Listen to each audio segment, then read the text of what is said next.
तळा तालुक्यामध्ये राताड कोळीवाडा जवळ भीषण अपघात झाल्याची घटना घडली आहे। आज दुपारी 12:30च्या सुमारास ही घटना घडली आहे। अपघात ट्रेलर आणि एसटी बस मध्ये धडक झाली असून या अपघातामध्ये 5 माणसं दगावली गेली असून हा अपघात एवढा भयानक होता की एसटी बस एका बाजूने चिरली गेली। तसेच या अपघाताची नोंद येथील तळा पोलीस स्टेशन येथे केली असून लगेचच अँब्युलन्स येऊन जखमींना रुग्णालयात दाखल करण्यात आले।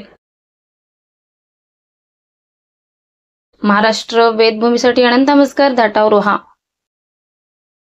ताज्या घडामोडी जाणून घेण्यासाठी आजच आपल्या महाराष्ट्र वेदभूमी न्यूज चॅनलला लाईक करा, शेअर करा, सबस्क्राईब करा आणि बेल आयकॉनवर क्लिक करायला विसरू नका।